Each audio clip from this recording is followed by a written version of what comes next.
Hi there, this is John from Happy Talks. Over the next 5 minutes, I'm going to show you 7 things that can help you keep your head together during this lockdown. During the years of the Second World War, a man called Viktor Frankl and his family, they were a Jewish family, they were whisked away to a Nazi concentration camp. In the camp, all his family died. And in that horrible experience, he learned that even though everything could be taken away from you, one thing couldn't. And that was what he called the last of the human freedoms. And that was your ability to think about things as you choose to think about things. And he chose to think about the Nazi concentration camp in a different way. He chose to think, I'm going to help whoever I can who is suffering. And he did that, and he got meaning from it and good feeling from it, and he survived. Now, even though what we're going through at the moment isn't as extreme as the concentration camp, not by a long way, we can, however, learn from Viktor Frankl's experience, I think. We can't control the bigger picture here, but we can change some of the things that we do and some of the things that we think in order to feel better throughout this whole experience. So what are the 7 things that you can do in order to feel better through this lockdown? Well, the first thing you can do is get yourself what I'm going to call a lockdown buddy. It might be someone at home who you can talk to if there's something on your mind, and they can talk to you if there's something on theirs. Now, if you don't have anyone at home, don't worry. You can pick maybe a family member or a friend, someone on the outside, as we'll call it, who you can talk to maybe through FaceTime or through Skype. We've got amazing technology available. If you can do this, it's a great way to eliminate a lot of stress that might build up on yourself. Another way to generate some great feeling is to take some exercise. Whether you do it inside your house or outside your house. You can go for a walk, you can go for a run, you can go on your exercise bike at home, you can go out into the garden and dance around.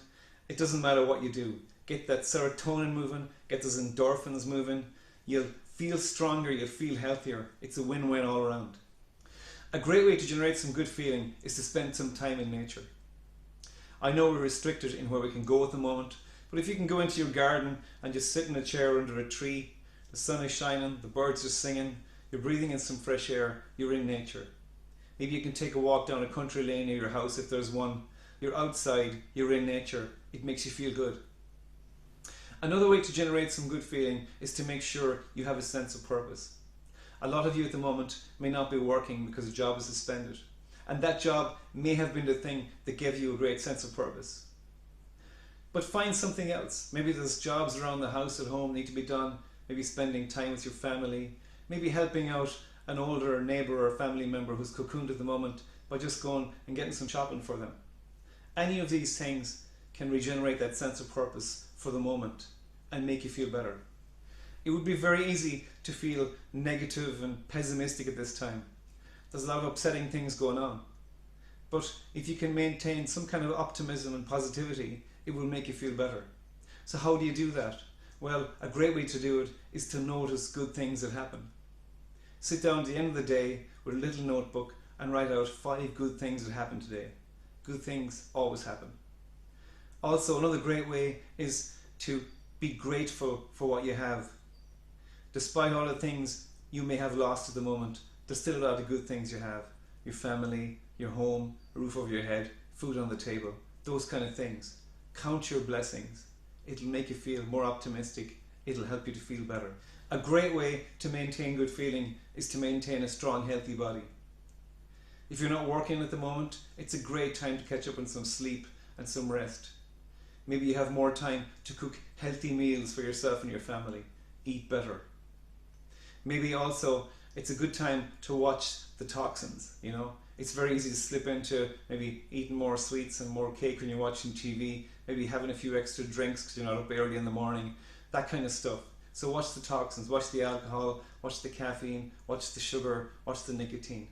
All these things will hinder you, feeling as good as you could feel. Another great way to generate good feeling is to do things you're interested in. They say we don't choose our interests choose us. And the reason for that is because they resonate with us on a certain level. And when we do those things, we get a great feeling from it. So what better time, if you've got extra time in your hands right now in the lockdown, to pursue things you're interested in. It'll make you feel better. So to recap then, get yourself a lockdown buddy, someone you can share your stress with. Take some exercise, spend some time in nature, Make sure you got things to do to give you a sense of purpose. Make sure you stay optimistic. Look after your physical body, you'll feel stronger. And pursue your interests. If you do even some of these things, you're going to feel a lot better. Thanks for watching once again, guys. It gives me a great sense of purpose to do this, and I hope it helps you. Talk to you soon. Thank you.